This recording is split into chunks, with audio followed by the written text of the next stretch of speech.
Oi, Eduarda Campopiano aqui e hoje eu quero falar com vocês sobre o início da CPMI do dia 8 de janeiro e sobre como tem sido a CPI do MST. Eu particularmente tenho uma favorita. Dia 25 de maio de 2023 tiveram início as sessões da Comissão Parlamentar Mista de Inquérito para investigar os atos do dia 8 de janeiro. E a sessão foi bem chata, para ser honesta. Óbvio que era só a primeira sessão, então primeiro teve aquela história de votar no presidente, no relator, vice-presidente, e essa teve até segundo vice-presidente, que foi o que gerou a primeira briga entre todo mundo. A mesa da CPI ficou assim, a presidência ficou com o Arthur Maia, a relatoria ficou com a Elisiane Gama, que foi justamente o que gerou toda a polêmica da primeira sessão.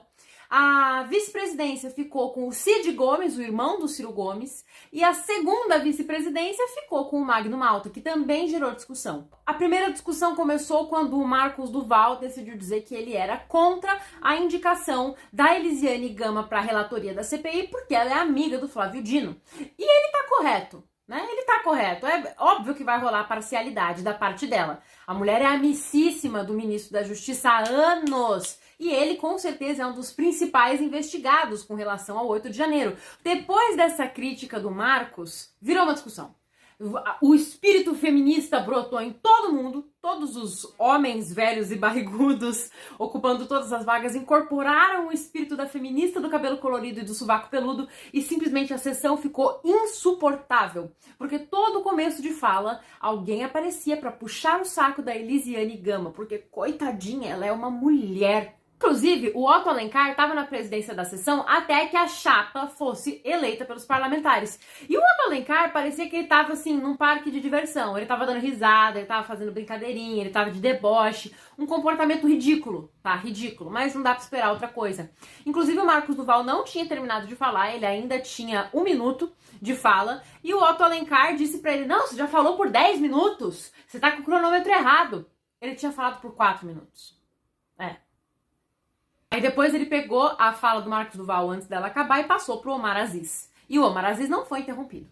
Aí, depois do Omar Aziz, a palavra chegou no Girão, que tava falando numa boa sobre o pessoal do PT que não queria a instauração da CPI até que a instauração fosse inevitável. E aí o Otto Alencar simplesmente decidiu cortar o tempo do Girão também. Ele ainda tinha 2 minutos e meio pra falar, e o Otto Alencar falou, não, vai falar só por mais 1 minuto mesmo e dane-se. Bastante democrática essa galera. Aí surgiu todo um barraco, porque teoricamente não poderia haver segunda presidência. E alguns parlamentares não queriam votar para a segunda presidência, que seria ocupada pelo Magno Malta. E aí o Otto Alencar disse, beleza então, vocês estão certos, não vai mais ter segunda presidência. Aí o Felipe Barros chegou e falou, não, mas calma aí, como assim não vai ter segunda vice-presidência? Se todo mundo que tá aqui já estava acordado de que essa seria a chapa que seria eleita, né? Como assim agora não vai ter mais? A gente quer pedir então para você encaminhar isso para a CCJ. Aí o Otto falou, não vou encaminhar para a CCJ porque segunda vice-presidência não existe e vocês que se lasquem. E aí o Rubens Pereira, que é do PT, apareceu para dizer que não, ó, tá aqui o regimento. Ele leu lá o regimento que dizia que em questões de CPMIs o número de vice-presidentes não era estipulado ali no regimento e que poderiam haver divergências da norma padrão quando todo mundo que estivesse ali presente acordasse que poderia haver uma segunda vice-presidência. E se todo mundo acordou que poderia haver, então poderia haver. E aí o Otto Alencar falou, não, então tá bom, então nesse caso eu vou mandar pra CCJ. Ou seja, totalmente perdido. Aí depois, quando começou essa treta, o Magno Malta disse que ia largar a segunda presidência pra tentar a presidência, mesmo sabendo que ia perder. Aí depois ele falou, não, eu retiro a minha candidatura à presidência, eu vou ficar na segunda vice-presidência mesmo, não sei o que lá. Aí parece que essa questão foi resolvida e tudo se acalmou. E aí a chapa que foi eleita pra presidir, pra fazer a relatoria e tudo mais da CPMI, eles foram lá, subiram pra mesinha deles, ficaram lá à frente de todo mundo, e aí que a coisa começou. A Elisiane veio com aquele papinho feminista de vou representar as mulheres. E eu só quero dizer que, Elisiane, perdão, tá? Mas como mulher, você é exatamente o oposto do que eu quero ser. E você representa tudo aquilo com o qual eu luto contra. Você não me representa, você não representa as mulheres brasileiras, você representa você. Simples. Você representa a relatoria de uma CPMI. Não vamos ficar de brincadeira, é muito forçado esse papinho de eu represento as mulheres brasileiras. Não, a maioria das mulheres brasileiras nem sabe quem você é. Pior, né? Foi o maior barraco, né? Porque CPMI, CPI sempre é um barraco. A gente já viu isso, né? Da Covid. É sempre um barraco. Às vezes é até um barraco divertido, como foi o caso da CPI do MST. Mas a gente já vai chegar lá. Na CPMI, tava um barraco na fala de todo mundo. Foi barraco na fala do Marcos Duval, foi barraco na fala do Felipe Barros, foi barraco na fala do pessoal do PT, foi barraco na fala do próprio Arthur Maia, o presidente da sessão, foi barraco na fala de todo mundo, literalmente todo mundo. Óbvio, quando a Elisiane começou a falar, tinha um burburinho ali de fundo, uma galera reclamando umas coisas também, ninguém fica mudo, né? Então tinha ali um burburinho de fundo. Aí eles começam. Nós temos que respeitar a mulher quando ela está falando. Ai, deixe a mulher falar. Eu juro por Deus que eu não sei descrever o meu sentimento quando eu vejo essas coisas. É bem frustrante. O nível de vitimismo dessa mulherada de esquerda é muito vitimismo mesmo. E elas adoram ser vítima. Uma fala em particular que eu gostei muito foi a fala do André Fernandes, que foi justamente quem protocolou a CPMI, foi quem deu a ideia de instaurar a comissão. Na fala dele, ele critica o ativismo judicial e ele inclusive fala sobre o fato de que ele nem estava em Brasília no dia em que tudo aconteceu, no dia 8, e ainda assim ele foi incluído no inquérito que investiga os atos do dia 8. Ele também relembrou uma data muito importante, dia 24 de maio de 2017, quando vários grupos de esquerda invadiram tudo que tinha direito para invadir. E na época, a invasão foi defendida pelo Flávio Dino, pela Gleisi Hoffmann, pelo Guilherme Boulos e por mais gente de esquerda. Essas manifestações fizeram com que o Temer decretasse GLO em Brasília. E, óbvio, a galera de esquerda disse que isso era repressão policial contra o direito de livre manifestação. Ou seja, quando esquerdistas invadem prédios públicos e instituições, são manifestantes exercendo seu direito. E ele também teceu boas críticas com relação à relatora, que é amiga do Flávio Dino e que, obviamente, vai acabar sendo parcial. Aí o Isalci, do PSDB, disse que o governo federal poderia sim ter evitado tudo o que aconteceu no dia 8. E que a relatora, que estava chamando a investigação de investigação dos atos golpistas, não poderia estar chamando aquilo ali de golpe. Porque se ela tem certeza, se ela está tão convicta de que foi de fato uma tentativa de golpe, então por que ela quer investigar? Se ela já tem o veredito na cabeça dela, não tem por que investigar. E achei uma crítica muito coerente até vindo de alguém do PSDB. Depois disso tiveram outras falas muito boas do pessoal da nossa base. O Felipe Barros, que relembrou de todo o esforço feito pelo PT para barrar a CPI e que eles só aceitaram ela depois que ela se tornou inevitável com o vazamento das imagens pela CNN. A gente teve a fala do Eduardo Bolsonaro, que citou a possibilidade de infiltrados e que falou também da falta de acesso aos autos do processo por parte dos advogados dos acusados. E o único que parece ter percebido todo o exagero e puxação de saco sem fim com relação à relatora só por ela ser mulher foi o Sargento Gonçalves. Ele deu uma lacrada invertida pra cima e falou que o fato de ela ser mulher não faz diferença nenhuma e que ela tá ali porque ela é uma parlamentar, assim como qualquer outra pessoa poderia estar. E sinceramente, olha, essa história dessa relatora tornou a primeira sessão quase intragável. Eu acho que o nome dela foi mencionado tantas vezes que não dá pra contar, sabe? Não dá pra contar. Todo mundo que ia começar, principalmente se fosse mais à esquerda, simplesmente fazia um discurso pra puxar o saco da relatora. Aí teve gente querendo chamar o Magno Malta de racista por causa daquela frase meio tosca dele, que acabou polemizando, mas óbvio, como sempre, por mais polêmica que seja a frase, a reação da esquerda é sempre muito desproporcional. Até porque, se realmente acham que ele cometeu crime de racismo, deviam tentar processar ele, representar ele no Ministério Público. Nenhum deles fez isso. Então, não é como se eles realmente se importassem com o que foi dito. Eles só querem usar isso como cartada para tentar desmoralizar tudo que ele disse. Basicamente, a primeira sessão da CPMI foi só para o pessoal se apresentar e puxar o saco da relatora. Agora eu quero chegar onde a coisa fica boa. A CPI do MST já teve 2 sessões. Uma que foi a sessão de introdução para decidir a presidência e a relatoria. A presidência ficou com o Tenente Coronel Zucca e a relatoria ficou com o Ricardo Salles. Ou seja, uma imensurável vitória para o nosso lado. Acontece que logo na primeira sessão, logo depois que eles decidiram a presidência, a relatoria e tudo mais, a Sâmia e a Talíria decidiram dar um showzinho. Na verdade, todos os showzinhos de vitimismo que a gente teve até agora nas 2 sessões partiram delas, praticamente. Quase unânime. A Sâmia simplesmente começou a reclamar que o tenente-coronel está sendo investigado por possível envolvimento nos atos do dia 8. Ele está sendo investigado pelo possível envolvimento. Essa galera de esquerda costuma confundir investigação com condenação. E aí ela começou a querer lacrar pra caramba pra cima dele, falar que você é investigado, não sei o que, não sei o que lá. E o que ele fez? Cortou o microfone. Aí pronto, ela teve um ataque de pelanca. Faz o seguinte, Sâmia. Se você quer reclamar do possível envolvimento dele no 8 de janeiro, você pega essa informação e você leva pra CPMI do 8 de janeiro. Que tal? Afinal, é lá que se investiga o 8 de janeiro e não na CPI do MST. Não faz sentido? Não é de se esperar que se a pessoa começar a divagar e falar de outro tema, o microfone dela seja assim cortado? Afinal, as pessoas têm prazo pra cumprir, né? Ninguém é obrigado a querer falar do tema que você decide na hora que você quer. Se o fato do tenente estar sendo investigado por possíveis envolvimentos no dia 8, você pega essa acusação e você leva para a CPI correta, a CPI mista do dia 8 de janeiro. Você não deixa na CPI do MST. Tem nada a ver, é óbvio que você vai ser cortado. Você está divagando, saindo do tema. Ninguém tem nada contra você ser mulher e você sabe disso. Você se faz de sonsa. Aí a Thalíria começou a querer xingar o Ricardo Salles, virou uma tretinha. Ele disse que talvez ela vá parar no Conselho de Ética, enfim.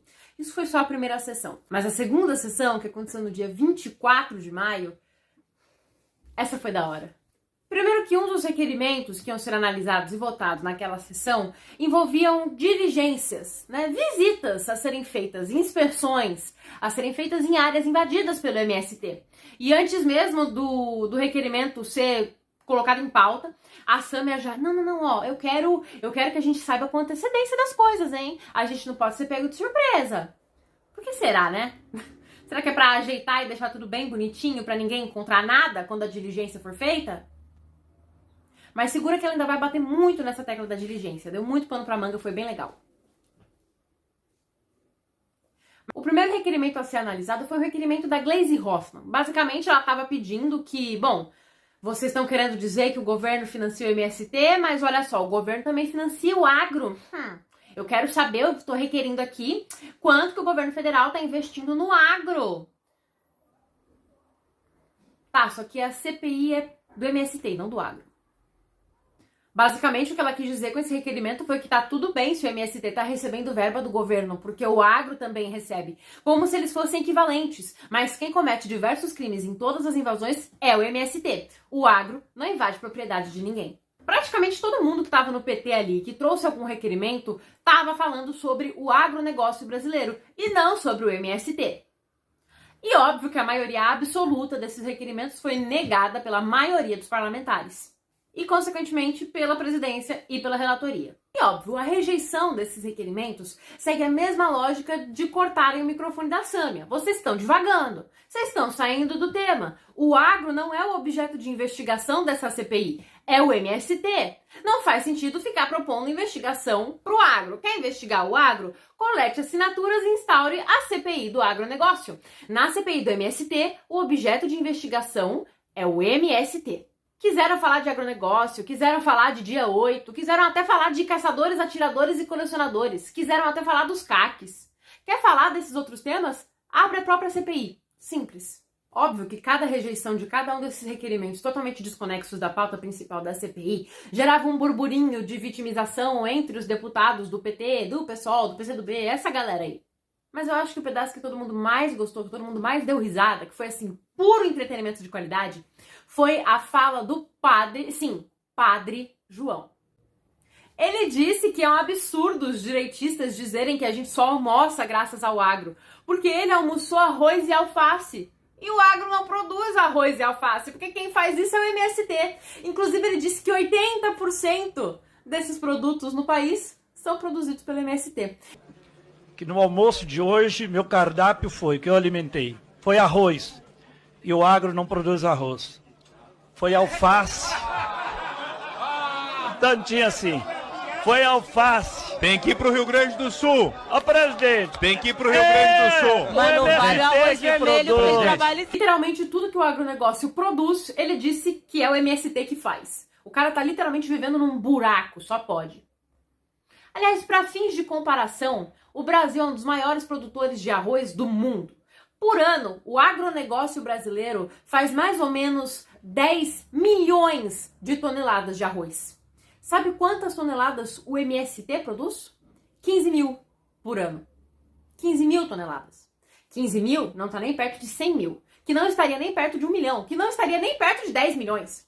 A quantidade de arroz produzida pelo MST é muito menos do que 1% da quantidade de arroz produzida pelo agronegócio do país. A quantidade de arroz produzida pelo MST não alimentaria a cidade de São Paulo nem por 10 horas. Depois, esse mesmo padre quis dizer que os agricultores são assassinos impiedosos que matam muita gente porque eles são caques e porque eles usam agrotóxicos. E o agrotóxico que eles usam tá matando todo mundo nas cidades. Não faz muito sentido, mas vamos lá. Se o MST produz 80% do que a gente consome e o agro fica com os 20% que sobram, como que os agrotóxicos que o agro usa tá matando todo mundo? Eles não são a minoria? O requerimento que tratava sobre as diligências, as visitas, as inspeções em áreas invadidas pelo MST foi proposto pelo Gustavo Gayer. E, obviamente, a Sâmia Bonfim, que queria ser avisada muito antes, acabou começando a se opor ao requerimento. Ela não quer. Por quê? Nossa, a desculpa dela é de uma cara de pau. Vai gastar dinheiro público. Esquerdista falando de gasto público. Esquerdista que é quem mais gasta dinheiro público sem motivo por aí, com hotéisinhos e sofás e mesas e camas e canetas e sapatos, enfim. E que não abre mão de nenhum benefício e que usa as residências que o Estado oferece, enfim. Ela disse: quanto essa brincadeira vai custar? Brincadeira, né?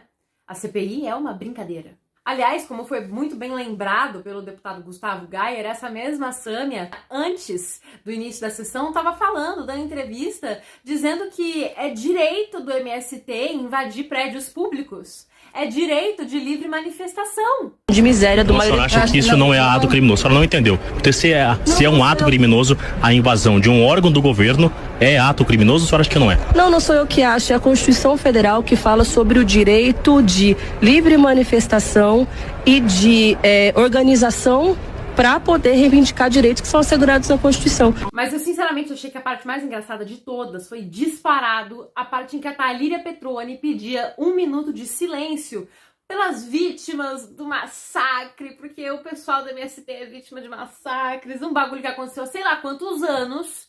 Ela meteu ali no meio para ter um apelo emocional e pediu 1 minuto de silêncio. E ela foi completamente ignorada. E ela simplesmente não quis aceitar o fato de que não quiseram parar toda a comissão para fazer 1 minuto de silêncio pra gente que já foi de base há anos e que nem tinha a ver com o assunto. Ela fez um chilique e eu não acredito que você não vai me dar 1 minuto, não sei o que, não sei o que lá. Aquele showzinho que esquerdista, aquele showzinho que mulher de esquerda adora dar, sabe? Presidente, eu pedi 1 minuto de silêncio em memória a vítimas Eu discordo do minuto de silêncio. Eu já tô aqui de ponto do contra. campo assassinados. Tô contra 1 minuto de Parlamento silêncio. brasileiro vai Se negar derem 1 minuto de silêncio, eu vou ficar o pedido de minuto falando de no silêncio minuto de silêncio. Em memória de... Bandido! Bandido! Bandido também! Bandido também! Outro bandido! Outro bandido! Tem mais algum aí? Tudo bandido! Ok. Aí a Sâmia começou a pedir questão de ordem, questão de ordem, questão de ordem, questão de ordem.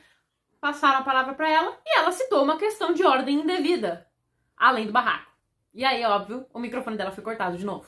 E óbvio, ela teve um ataque de pelanca de novo. E eu achei sensacional que ela quis fechar com chave de bosta. E ela sacou a cartada do feminismo. Eu juro que eu vou ficar louca. Não pude terminar de fazer a minha fala. Ele pôde terminar de fazer a dele. Eu queria entender por que existe essa diferença de tratamento entre homens e mulheres membros dessa CPI. Eu juro que ver essas deputadas que estão recebendo literalmente toda a atenção de uma comissão, que estão mantendo a comissão inteira girando em torno delas, elas ficam falando que ninguém tá ouvindo, que ninguém quer que elas tenham voz.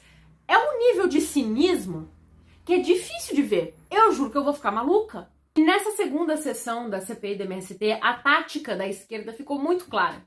Não tem como defender o MST. É totalmente indefensável. Quando eles tentam defender, eles soltam pérolas igual a do padre, dizendo que o MST produz 80% do que os brasileiros consomem. Então, não tem como defender de forma coerente, não tem como usar nenhum fato para defender o MST.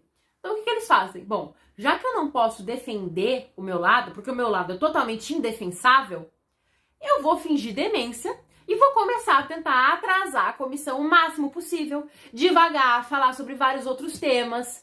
É isso. Essa vai ser a tática deles. Mudar de assunto, tentar atrasar, ficar fazendo perrengue, criando barraco.